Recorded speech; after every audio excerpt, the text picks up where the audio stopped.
할렐루야. 오늘도 말씀을 깨닫는 지혜와 응답받는 기도의 은총이 우리에게 넘치게 될 줄로 믿습니다. 오늘 본문은 구약시대의 제사,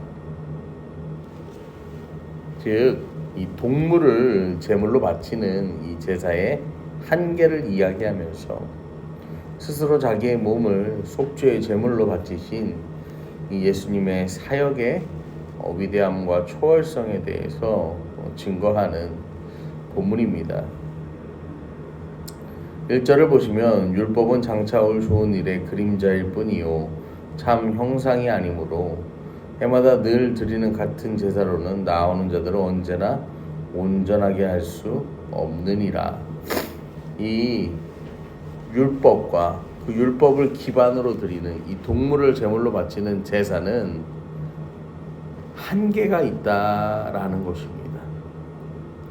그리고 이 해마다 반복되어 드리는 이 제사로는 이 하나님 앞에 나오는 사람들을 온전하게 할 수 없다라고 히브리서의 기자는 이야기합니다.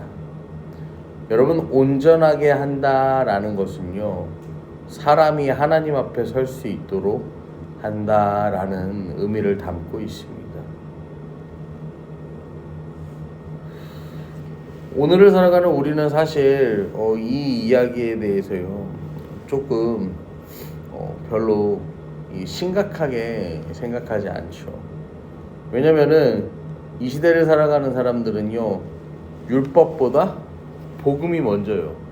율법보다 복음을 먼저 들었고 그 복음이 먼저 들어왔기 때문에 하나님 앞에 나아가지 못할 이유가 있는가? 이제 이렇게 생각을 하죠.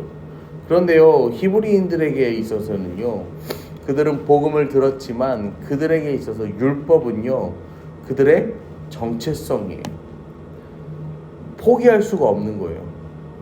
그게요, 아무리 유대교에서 개종한 그리스도인이 되었다 해도요, 어떤 거예요? 그 사람들의 내면 깊숙한 곳에 남아 있어서, 그들의 인생에 깊이 남아 있어서요, 이거는 뗄래야 뗄 수 없는 것들이에요. 그러니까 그들에게요, 이 복음으로 드려지는 예배, 복음으로 드려지는 제사가 무엇인지에 대하여서 지금 히브리서의 기자는 이야기하는 거죠. 2절에 보시면 그렇지 아니하면 섬기는 자들이 단번에 정결하게 되어서 다시 죄를 깨닫는 일이 없으리니 어찌 제사 드리는 일을 그치지 아니하였으리요. 율법으로 드리는 제사가 정말로 사람을 온전하게 할 수 있다면 이미 온전해졌는데 왜 해마다 제사를 드려야 하냐라고 이야기하는 거죠. 매년 반복해서 제사를 드려요. 매년 같은 죄, 또 새로운 죄, 다른 죄 가지고 와서 제사를 드려요. 그러면서요, 뭐 하는 거예요? 이 제사는 온전한 제사이고 이 제사가 나를 온전하게 만들어준다라는 이 착각을 하고 있었던 거죠. 물론 그렇다고 해서요, 해마다 드리는 그 속죄제가 또 무용한 것은 아닙니다. 3절에 보시면 그러나 이 제사들에는 해마다 죄를 기억하게 하는 것이 있나니 자기 자신이 죄인이라는 사실을 잊지 않게 해주는 좋은 또 율법적 장치가 되기도 함을 이야기를 합니다. 그러나 히브리서 기자가 말하는 제사가 말하는 유익은 여기까지예요. 4절부터 보시면 이는 황소와 염소의 피가 능히 죄를 없이 하지 못합니다. 황소의 피로, 염소의 피로, 양의 피로, 비둘기의 피로, 고운 가로로 아무리 이 죄의 사함을 위해서 제사를 한다 할지라도요, 능히 죄를 없이 하지 못한다라는 거예요. 그 제사는 우리의 죄를 완전하게 사하지 못한다라는 것을 히브리서 기자는 이야기합니다. 그래서요, 이 온전하게 할 수 있는, 하나님께 나아갈 수 있는 그 방법에 대해서 히브리서 기자는 이야기하는데 5절부터 보시면요, 그러므로 주께서 세상에 임하실 때 이르시되 하나님이 제사와 예물을 원하지 아니하시고 오직 나를 위하여 한 몸을 예비하셨다. 제사와 예물이 아니라 예비된 한 몸. 번제와 속죄제는 기뻐하지 아니하시나니 이에 내가 말하기를 하나님이여 보시옵소서. 두루마리 책에 나를 가리켜 기록된 것과 같이 하나님의 뜻을 행하러 왔나이다 하셨느니라. 여러분, 이 히브리서에는 자주 구약의 말씀이 인용된다라고 말씀을 드렸어요. 왜냐면은 이거는 유대교에서 개종한 이 유대교 기독교인들이, 그러니까 이 사람들의 기본에는 뭐가 깔려 있어요? 율법과 구약이 깔려 있어요. 사실 지금 이 5절부터 7절까지의 말씀도요, 시편 40편 6절로 8절까지의 말씀을 인용해서 이야기하는 거예요. 왜 그렇게 인용을 하냐면요, 율법은 참 형상이 아닌 그림자에 불과하고 그 제사 역시 우리를 온전하게 할 수 없다라고요 한번 이야기했잖아요, 앞에서. 그리고 또 한 번 그 이야기를 할 거예요. 10절에서 또 한 번 그 이야기를 합니다. 10절에 이 뜻을 따라 예수 그리스도의 몸을 단번에 들이심으로 말미암아 우리가 거룩함을 얻었노라. 지금 우리가 드리는 제사로 우리가 거룩함, 정결함을 입는 것이 아니라 예수로 말미암아서, 이걸 한 번 더 얘기할 건데 여기에 대해서 이해를 돕기 위해서 구약의 말씀을 한 번 더 인용하는 거예요. 이 인용된 내용에 대해서 설명합니다. 8절에 위에 말씀하시기를 주께서는 제사와 예물과 번제와 속죄제는 원하지도 아니하고 기뻐하지도 아니하신다.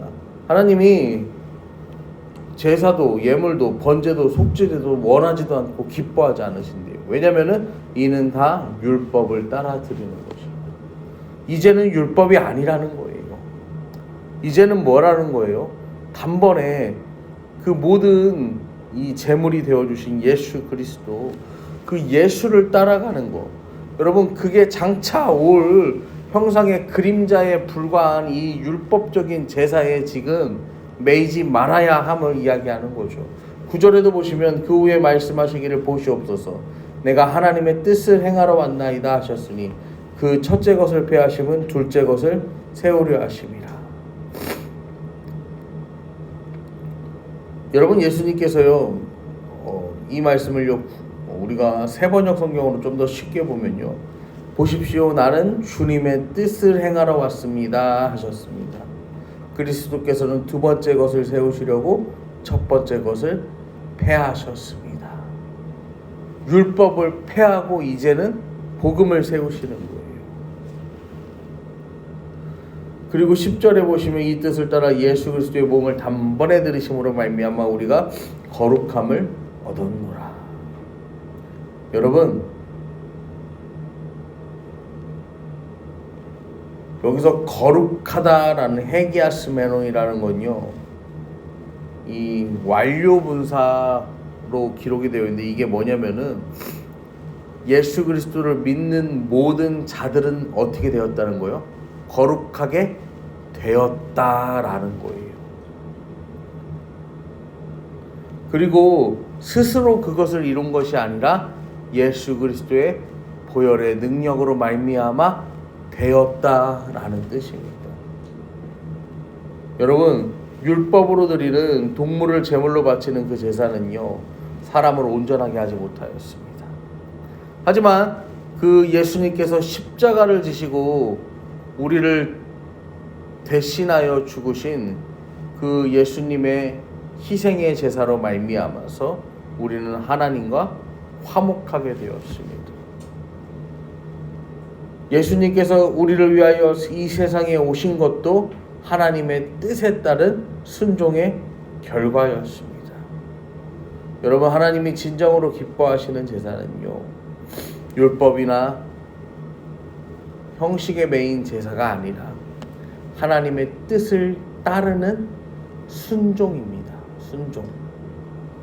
오늘도 우리가요, 이 하루를 주님의 뜻을 따라서 여러분 그렇게 삶의 자리를 예배의 자리로 가꾸며 살아가실 때, 오늘도 우리를 부르신 이유가 분명해요. 하나님께서 오늘도 우리와 동행하기를 원하세요. 그리고 우리가 하나님의 뜻을 이루어 나가기를 원하십니다. 오늘도 우리를 향한 그 하나님의 뜻에 온전하게 순종할 수 있는, 우리를 자유케 하시고 우리를 구원하신 그 주님 앞에 순종하는 저와 여러분 되기를 간절히 축원합니다.